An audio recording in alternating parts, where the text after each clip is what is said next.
You're wasted here. Come work for me. Privately. His breath reeked of expensive whiskey as he cornered me by the bar at the holiday party. His fingers brushed against my wrist as he leaned closer. Nobody appreciates what you do here. Not like I would. I tried to step sideways, but the wall behind me and his arm blocking my escape made that impossible. The silver-haired literary giant, my boss's husband, wasn't used to women avoiding his attention. His cologne was too strong, his presence suffocating. Mr. Harlow, I'm very happy with my current position.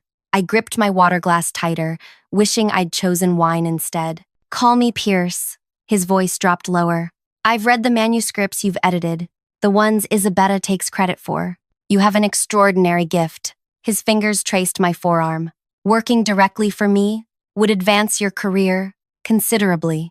My skin crawled, but my mind raced.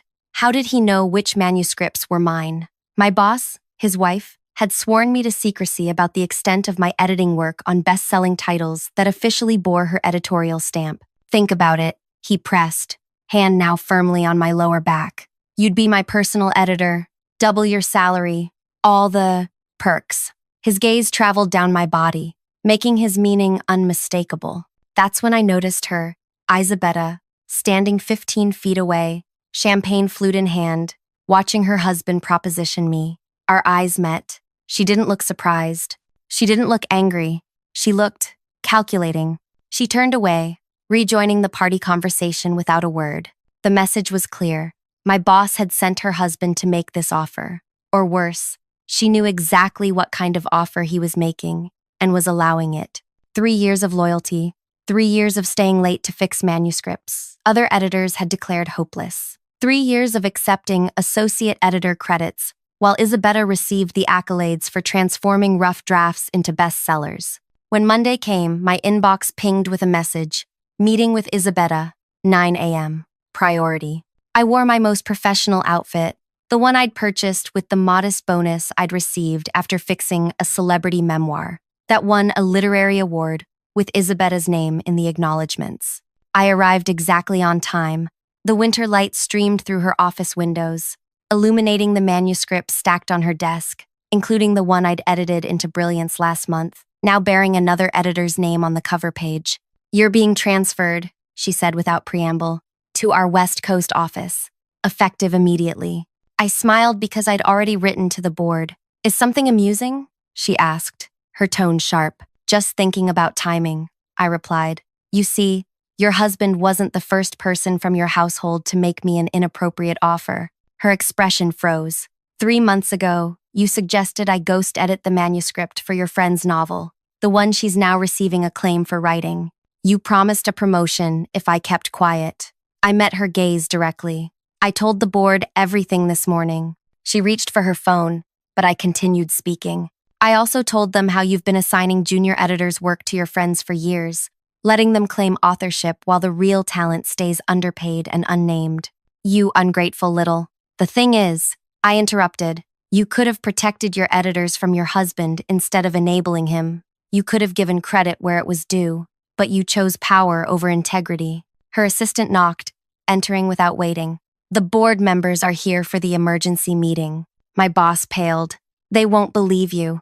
They already do. 5 other editors have come forward with their stories.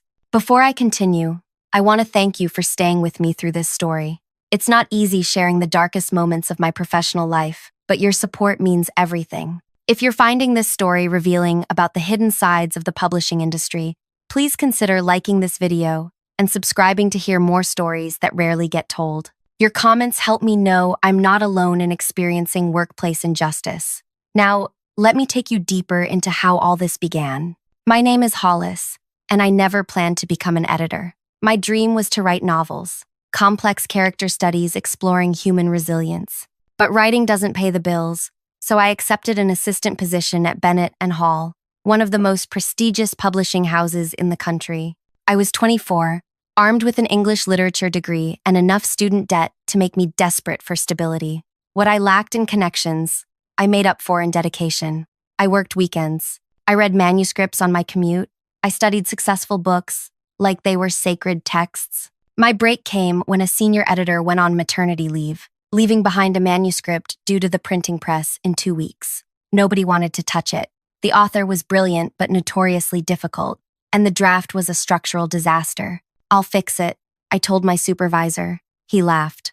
"Hollis, experienced editors have tried. The author won't accept changes." "Let me try anyway," I insisted. "After hours. It won't impact my regular work." He shrugged.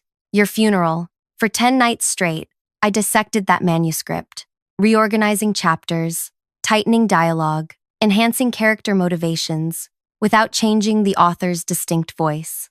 I wrote an extensive letter explaining each suggestion with references to the author's previous work, showing how my edits amplified his existing strengths. The author accepted every change. The book received rave reviews, specifically mentioning its impeccable structure and emotional precision. That's when Isabella noticed me. She called me into her office, that same office where, years later, she would try to banish me to the West Coast. "You have an exceptional eye," she said, studying me. "I could use someone with your talents." The promotion came with a modest raise and a new title, associate editor. What I didn't realize was that associate meant I would do the difficult editorial work while Isabella would take the credit. At first, I was grateful for the opportunity. Isabella was a legend in publishing. Her name on a book guaranteed reviews and sales. Working directly under her meant access to the industry's biggest authors. When she asked me to perform substantial edits on her projects, I assumed it was training, mentorship. Then came the Andrea Willis manuscript, a first-time author whose raw talent was buried under structural issues. I spent weeks reshaping it, transforming a promising mess into a powerful debut. When the final version landed on Isabella's desk, she nodded approvingly. "Excellent work, Hollis. I'll take it from here."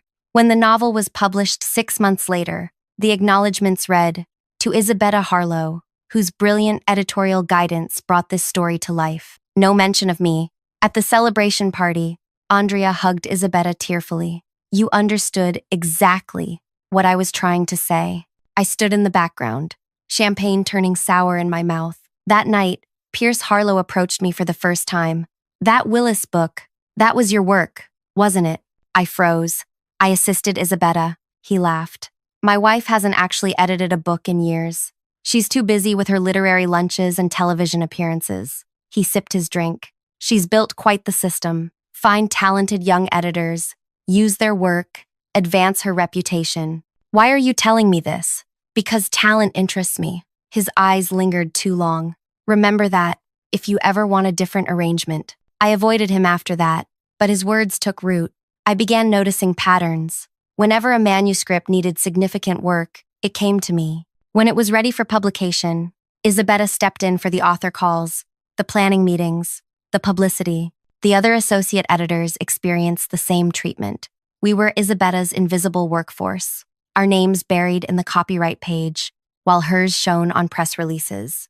I might have accepted this arrangement, paid my dues, as they say in the industry, if not for what happened with the Lockhart manuscript. Belinda Lockhart wasn't just any author. She was literary royalty. Her novels defined American fiction for a generation. When she submitted her latest manuscript, the entire publishing house buzzed with anticipation. Isabella summoned me to her office immediately. "This needs to be flawless," she said, sliding the thick stack of papers across her desk. "Belinda specifically requested me as her editor again." I nodded, understanding the significance. Isabella and Belinda had worked together for 20 years. Their partnership was legendary. "I'll need to clear your schedule," Isabella continued. "Nothing else matters for the next month. This is your only priority." For once, I didn't mind the overwhelming workload. Editing Belinda Lockhart was a dream, a chance to learn from one of the greatest living writers. The manuscript was challenging but brilliant. Lockhart's latest novel tackled complex themes of identity and betrayal through the story of two childhood friends whose lives diverged and intersected across decades. The raw material was extraordinary, but the structure needed refinement. Certain characters required deeper development.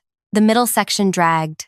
I worked 16-hour days, 7 days a week. I declined dinners with friends, ignored calls from my mother, and survived on delivery, food, and determination. By the end of the 3rd week, I'd transformed the manuscript into what I knew would be Lockhart's defining masterpiece. When I handed the edited version to Isabella, along with my 20-page editorial letter explaining my suggestions, she seemed impressed. "You've exceeded expectations, Hollis," she said, actually smiling. "I'll review these changes before sending them to Belinda." 2 days later, Isabella called me into her office again. Beside her sat Belinda Lockhart herself, elegant, sharp-eyed, intimidating. "Hollis," Isabella said smoothly, "Miss Lockhart wanted to thank you for the administrative support you've provided during the editing process." Administrative support? I stared at Isabella, momentarily speechless. I'd completely restructured the novel, suggested new scenes, and eliminated an entire subplot that weakened the narrative. Belinda nodded at me politely. "Always good to have efficient assistants handling the paperwork." "Hollis is one of our most promising junior staff members," Isabella added, as though throwing me a bone. That evening, I stayed late, still stunned by the encounter. Passing by Isabella's office to drop off a different manuscript, I noticed her door slightly ajar. Voices drifted out. "The changes are brilliant, Isabella." Belinda's distinctive voice was unmistakable. That suggestion to interweave the childhood flashbacks throughout rather than keeping them in the opening chapters. It transforms the entire emotional impact. "I felt the parallel structure would heighten the betrayal in the third act," Isabella replied, taking credit for my exact words from my editorial letter. "And cutting Gregory's character completely. I was so attached to him, but you were right. He diluted Marianne's journey. Sometimes we must kill our darlings," Isabella said sagely, quoting my note verbatim. I stood frozen, clutching the manuscript in my hands, so tightly the pages crumpled. This wasn't mentorship. This wasn't paying dues. This was theft, intellectual and creative theft. I walked away silently, something breaking inside me. That night, I drafted a resignation letter but couldn't bring myself to submit it. Bennett and Hall was my dream workplace. The books we published mattered. I just needed to find a way to matter too. The next morning, an email arrived from Isabella. "The board has approved your promotion to senior associate editor, effective immediately. Compensation increase of 12%. In recognition of your hard work, a bribe, a pittance, to ensure my continued silence." I accepted the promotion, but started keeping meticulous records of every manuscript I edited, every change I suggested, every note I wrote. I created a private email account and sent myself documentation after completing each project. Not for blackmail, for validation. Proof that my work existed, that my mind had shaped these stories, even if my name never appeared on them. 6 months passed. Lockhart's novel won the National Book Award. In her acceptance speech, she thanked Isabella for editorial brilliance that transformed good writing into transcendent storytelling. That same week, I was assigned to edit another high-profile manuscript, a debut novelist named Talia Quinn, who'd received a record-breaking advance based on her partial draft. The complete manuscript had finally arrived, and it was disappointing. Beautiful language, but meandering plot, inconsistent characterization. I dove in, determined to save it. After 3 weeks of intensive editing, I had restructured the entire novel. The story now unfolded like a blooming flower, each petal revealing new dimensions of the characters. I was proud of what we'd created together. Then came the email from Isabella. "Excellent work on Quinn manuscript. I'll handle author communication from here." History repeating itself, but this time, something unexpected happened. The next day, I received a direct email from Talia Quinn herself. "Hollis, your editorial letter blew me away. The vision you have for this book is exactly what I was struggling to articulate. Can we meet to discuss your suggestions further?" My heart raced. Isabella had forwarded my editorial letter to the author, with my name on it. Why? It made no sense, given her pattern. Unless the manuscript was expected to fail. Unless Isabella was creating distance between herself and what she anticipated would be a critical disappointment. If the book tanked, better to have someone else's name associated with its editing. I agreed to meet Talia at a coffee shop, far from the publishing house. She was younger than I expected, barely 30, with bright eyes and nervous energy. "Your suggestions are genius," she said after we exchanged greetings. "But I'm confused.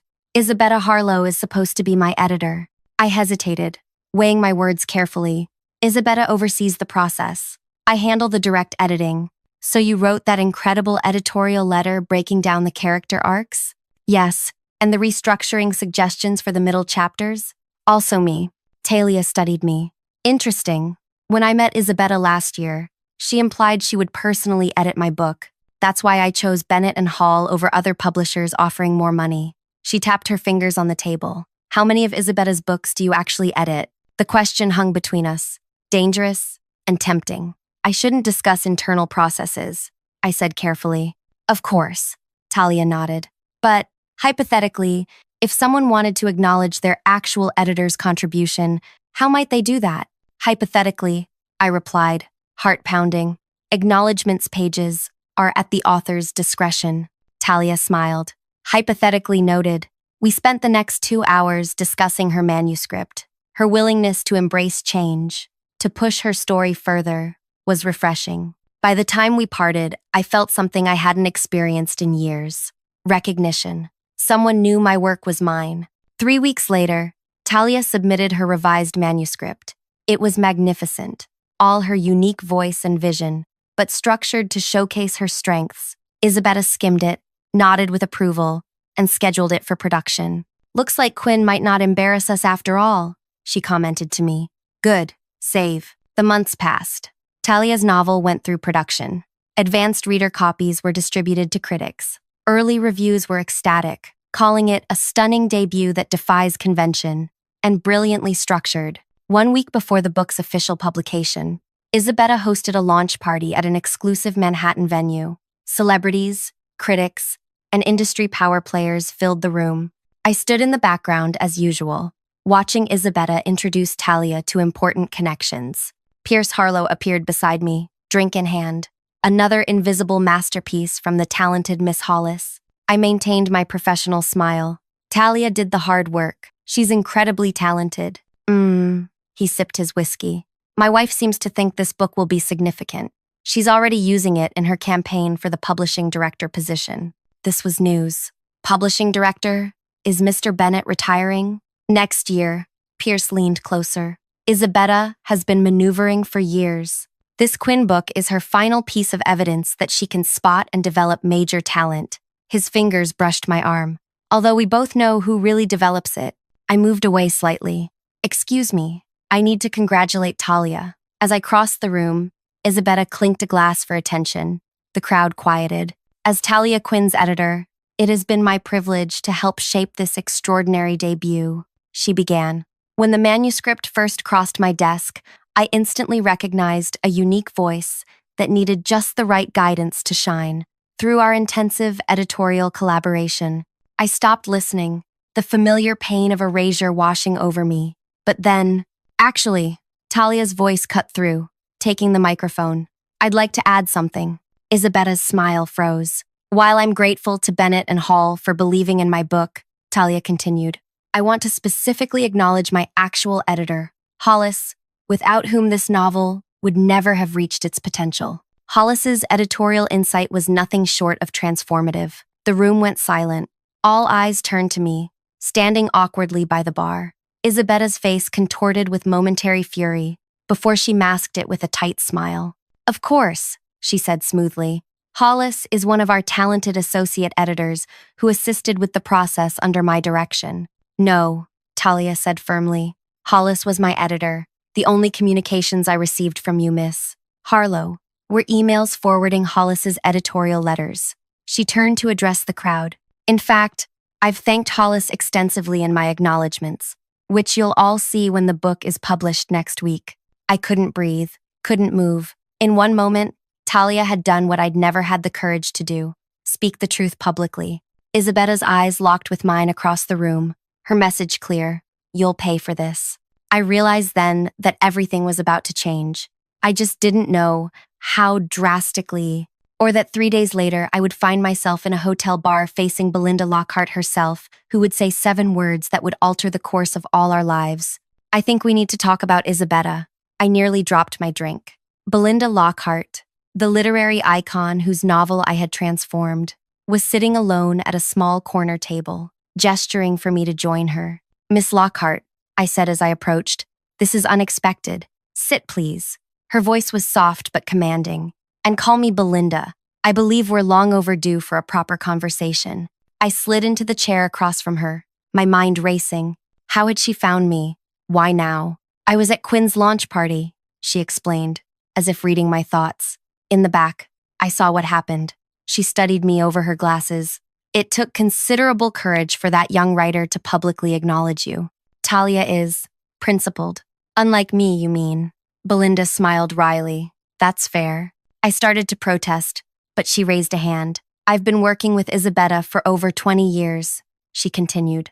I always suspected she had help, but the books were good. My career flourished, and I convinced myself that's how the industry works. She sighed, until I read Talia Quinn's acknowledgements page in the advance copy. She pulled a book from her bag and opened it to the final pages. My deepest gratitude to Hollis, whose editorial brilliance transformed this story. Your insights into structure, character, and narrative brought clarity to my vision without ever diminishing my voice.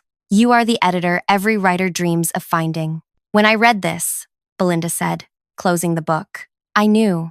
The editorial style, the specific insights, they were identical to what I've been attributing to Isabetta for years. She leaned forward. You edited my last book, didn't you? The moment of truth had arrived. Yes. And quote. And the one before that? I swallowed hard. Parts of it. How many other editors has she used this way? At least 7 that I know of. Some left, others stay, hoping for eventual recognition.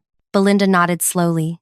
I received a call from Isabetta today. She's furious about Quinn's acknowledgements. She's trying to prevent the book's release in its current form. My stomach dropped. Can she do that? She's trying. She claims breach of contract, confidentiality violations. Belinda's eyes hardened. She also mentioned you've been transferred to the West Coast office. That's news to me. My voice was steady, despite my racing heart. I imagine it would be. Belinda reached for her purse and removed a small recorder. I recorded our last 3 editorial calls with Isabetta. I'd like you to listen to something. She pressed play. Isabetta's voice emerged from the device. Belinda, darling, what if we shifted the revelation about Catherine's past to the final chapter? It would create a stunning reversal. My exact suggestion, in my exact words, from the editorial letter I'd written for Belinda's manuscript. Now, listen to this. Belinda pressed another button, advancing to a different recording. I have concerns about your new editor, Hollis, Isabetta's voice said. I've been personally handling your manuscripts, but she's been claiming credit for my editorial direction. I've received complaints from other authors as well. It's becoming a problem. The blood drained from my face. She's setting me up. Precisely. After Quinn's public acknowledgement, Isabetta is protecting herself by discrediting you. Belinda turned off the recorder. The question is, what are we going to do about it? We? I asked, cautiously. Yes, we. Along with several other authors who suspect they've been misled about who actually edited their work. Belinda smiled thinly. Talia Quinn has been making calls. The realization of what was happening hit me like a wave. You're building a case against Isabetta. I'm seeking the truth, Belinda corrected. After 20 years, I want to know who really helped shape my books, and I want to ensure they receive proper credit going forward. As we talked further, Belinda revealed that 5 major authors had already compared notes, discovering identical editorial suggestions they'd attributed to Isabetta. They were preparing to approach Bennett and Hall's board of directors collectively. We need your documentation, Belinda explained. Your original editorial letters. Any evidence you have. I have everything, I assured her, thinking of my private email account filled with 3 years of meticulous records. But confronting Isabetta could destroy careers, not just hers. Or it could restore integrity to an industry that desperately needs it. Belinda reached across the table and squeezed my hand. Think about it. You have my number. After she left, I sat alone, weighing my options. Exposing Isabetta meant potentially upending the publishing house. People could lose jobs, books might be delayed or canceled, but continuing in silence meant perpetuating a system that exploited talented editors while elevating those who took credit for others' work. The next morning, I arrived at the office to find my access card deactivated. Security escorted me to Human Resources, where I was informed of my transfer opportunity. It's not optional, Miss Hollis, the HR director said, without meeting my eyes. You'll report to the West Coast office next Monday. May I clean out my desk? Your belongings will be shipped to you. As I was being escorted out, I saw Isabetta watching from her office doorway, a small smile playing on her lips. She thought she'd won. What she didn't know was that I'd already downloaded every email, every editorial letter, every manuscript version showing my contributions. 3 years of evidence, secured the night before after my conversation with Belinda. That evening, my phone rang continuously. Colleagues confused about my sudden transfer. Talia apologizing for potentially causing trouble. Belinda checking on my decision. I didn't answer any calls. Instead, I wrote a comprehensive account of systematic credit theft at one of publishing's most respected houses, with documented evidence attached.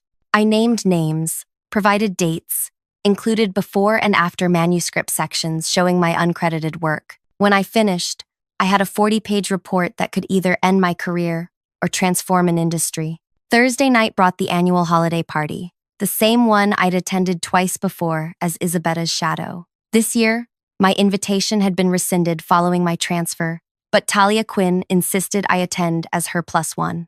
You belong there more than anyone, she argued. Besides, I need moral support. Everyone's treating me like I've committed some cardinal sin by crediting my actual editor. So I found myself back in the elegant hotel ballroom, wearing the dress I'd bought for what I'd thought might be my last industry event. Editors, agents, and authors mingled, many avoiding eye contact with me. News traveled fast. Isabetta held court near the center of the room, looking immaculate in a designer dress, laughing as if nothing was amiss.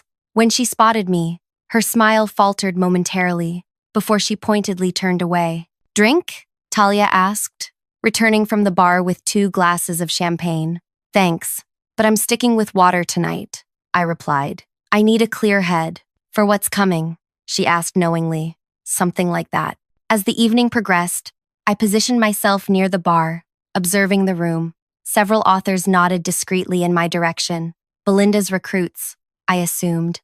The pieces were aligning. That's when Pierce Harlow approached, his confidence amplified by alcohol. The outcast returns, he said, leaning against the bar beside me. Brave of you. Just supporting my author, I replied coolly. Ah, yes, the loyal Miss Quinn. Did you know Isabetta is trying to drop her book entirely? Claims it's not meeting quality standards suddenly. My anger flared. Talia's novel is brilliant. I agree. I read the advance copy. He moved closer. You know, my wife's vendetta against you is creating an opportunity. What kind of opportunity?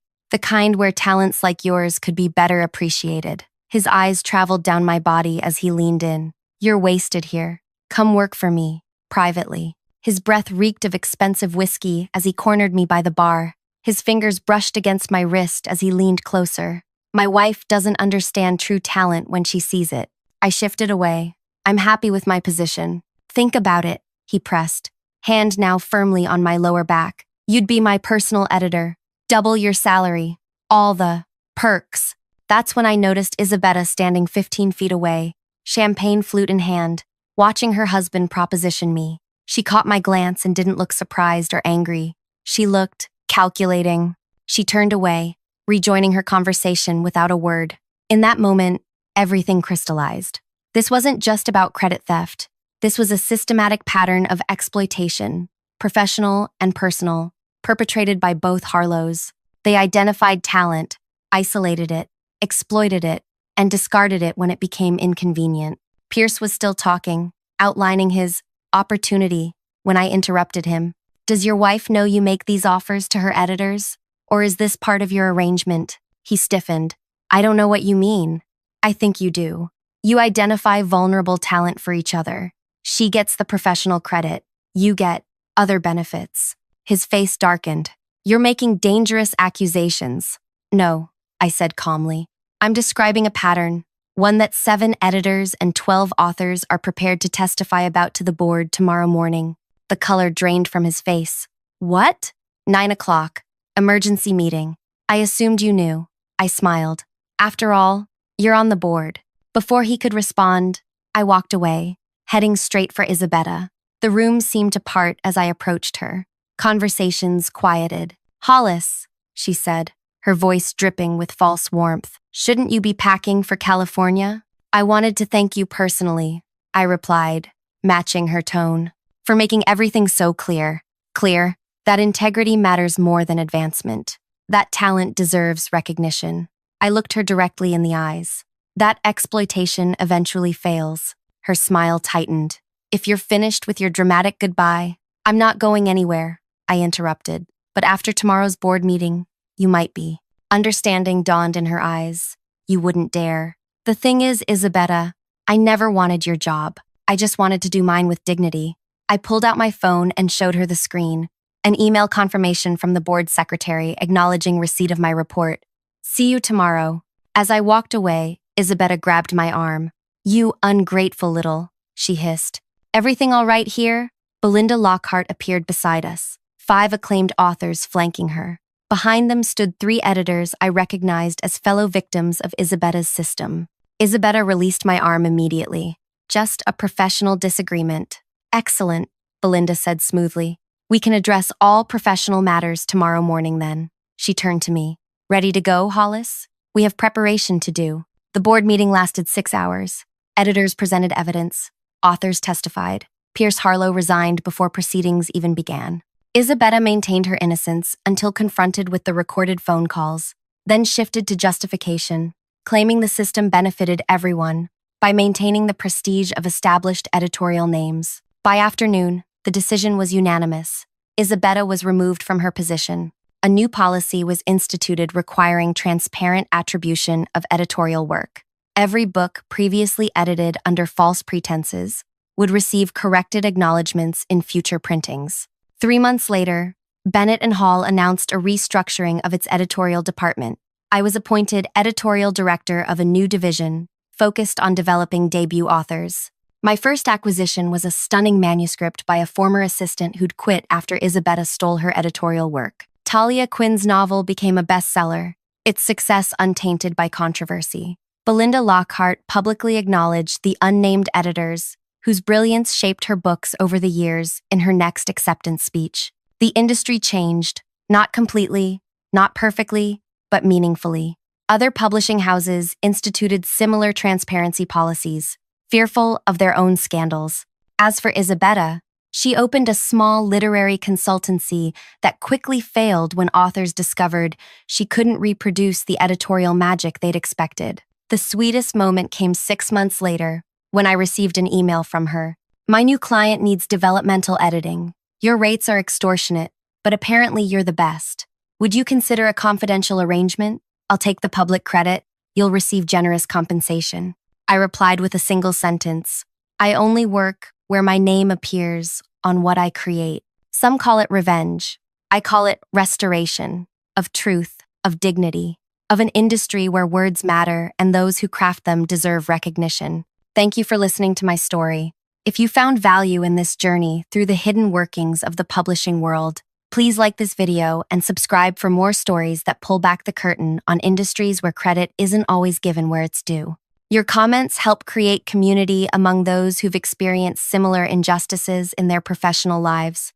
Remember, speaking truth may not always be safe, but silence guarantees nothing will change.